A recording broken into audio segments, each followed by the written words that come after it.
Hello and welcome to the Pretty Good Gaming Daily Triple, your no shit gaming news video. That's 3 news stories in one video with zero faff. Lord of the Rings is possibly my #1 film franchise of all time. MMORPGs as a genre is something I've never really clicked with. So, learning that Amazon was working on a Lord of the Rings MMO didn't really do anything for me, but clearly it wasn't doing anything for Amazon either, as it has been cancelled. This comes from Bloomberg's Jason Schreier, and apparently the problem is with Tencent, one of gaming's biggest corporations based in China with a finger in many a pie. The game was in development with Amazon and Leiyu Technology Holdings, which was acquired by Tencent in December. The two giants of Amazon and Tencent then came to a dispute between contract negotiations.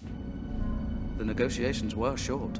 A spokesperson for the team working on the game said, "We love the Lord of the Rings IP and are disappointed that we won't be bringing this game to customers." Amazon is also working on a Lord of the Rings TV show set to be the most expensive TV production of all time. No doubt Amazon was looking to cross-promote these two projects, but evidently that isn't happening. Amazon isn't only having trouble with its Lord of the Rings game, as seemingly every project is in some form of development hell. It launched the multiplayer hero shooter Crucible in May last year to mixed reviews across the board. In a shocking move, Amazon retroactively cancelled the game despite the fact that it had already released just a few months after launch. The team from that game were then moved to New World, Amazon's new colonial MMO IP, but that game was meant to ship last year and was delayed over a year to August 2021. Then there's Breakaway, a game I hadn't even heard of until writing this story. That game was another multiplayer game in development up until March 2018 when it was cancelled and the developers were moved onto Crucible and New World. Amazon has done a great job with some of its original TV shows like The Boys and most recently Invincible, but evidently moving into gaming has been much more difficult. Like I said, MMOs aren't my thing, so I'm not too cut up about losing a Lord of the Rings one. However, I must admit it is quite fun watching one of the biggest companies in the world fumble its way around the hugely experimental environment that is the games industry. From the get-go, it seems like Amazon was looking to develop games as a means to make more money, rather than any creative ambitions to craft something new and interesting. Outside of the Shadow of Mordor games, which I don't really count since they've barely got anything to do with Tolkien's lore, we've had very little in the way of Lord of the Rings games recently. Amazon's New World had better be a hit or the whole process will have been for nothing, but then again, given how huge Amazon is, it can afford to have it flop and just keep on trucking. Though personally I have absolutely no interest in that game, and I'm not sure how many others do either, but please let me know if I'm wrong. And next up, Sony has been making headlines recently, but for largely the wrong reasons. Last week, a sequel to Days Gone was shelved according to a report by Bloomberg, but before that, Sony turned heads by announcing that it would be closing the PS3, PSP and PS Vita storefronts. This decision has upset users of these platforms, as it would mean that the games bought on those storefronts must be downloaded now or lost forever. However, Sony has backtracked on that decision according to a new PlayStation blog post. The post is supposedly made by Sony boss Jim Ryan, though in reality it's more likely to be written by a PR rep, and says that they made the wrong decision. Upon further reflection, however, it's clear we made the wrong decision here. So today I'm happy to say that we will be keeping the PlayStation Store operational for PS3 and PS Vita devices. PSP commerce functionality will retire on July 2nd, 2021 as planned. When we initially came to the decision to end purchasing support for PS3 and PS Vita, it was born out of a number of factors, including commerce support challenges for older devices and the ability for us to focus more of our resources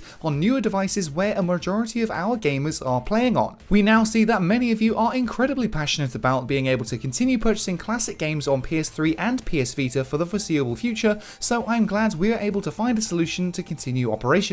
I'm glad that we can keep this piece of our history alive for gamers to enjoy while we continue to create cutting-edge new game worlds for PS4, PS5 and the next generation of VR. The long and short of it is the PSP store will still be closed this summer, but the PS3 and PS Vita stores will remain open. While I don't even own any of these systems myself, this is still a great decision. Sony has such a strong legacy of titles, and just letting some of those die is an insane decision. I'm still waiting for the day I can play Metal Gear Solid 4 on something other than PS3, but who the hell knows when that'll ever happen. Though on that note, there are rumblings of something Metal Gear related making their rounds on the internet once again. I mean, a Metal Gear remake is basically Bigfoot at this point. People claim it's real, but no one's ever actually seen it. The latest buzz stems from some tweets seemingly pointing to something coming this week, as well as Konami filing new trademarks for Metal Gear Rising. Anyway, back to the main point, keeping the PS3 and Vita stores alive is a great thing to me. Sony has been making a few missteps recently in terms of the company's reputation with fans. From shelving Days Gone 2 and remaking The Last of Us to shutting down Sony Japan to something as simple as PS5 shortages, Sony needs a win for the community at the moment, especially when compared to the good moves Microsoft is making with things like Game Pass. This decision certainly isn't an over-win, but it's removing at least a loss from the board. And finally, Marvel's Avengers is still trying to stay afloat after releasing Hawkeye as a playable character along with a new story expansion recently. However, the game is struggling to stay relevant, and perhaps the newest nail in the coffin is the departure of its director. Sean Eskeg tweeted a photo of a Naughty Dog mug and postcard indicating that he has returned to work with the company and left Crystal Dynamics. He is primarily an animator, having worked on visual effects teams on movies like Transformers, but is best known for his work on The Last of Us and Uncharted Lost Legacy, where he was even creative director. Whether you like Naughty Dog or not, you just can't deny that they have some of the very best animations in the business. So, where does this leave Marvel's Avengers? Well, in a pretty standard and expected response to that question, he said Marvel's Avengers is in good hands. My immediate reaction to that is to question whether the game was in good hands to begin with, but I've ranted about that enough. I'll finish by saying that when Eskeg returns to the office, this is the only acceptable response. Oh my god! Sean! And that's it for today. If you enjoyed this no shit format, go ahead and give the video a like to give it a boost, hit subscribe and the bell if you want to stay up to date on all future installments, toss a coin to your YouTuber over at patreon.com/prettygoodgaming. That's all for today. I've been Henry Cooper. Bye for now.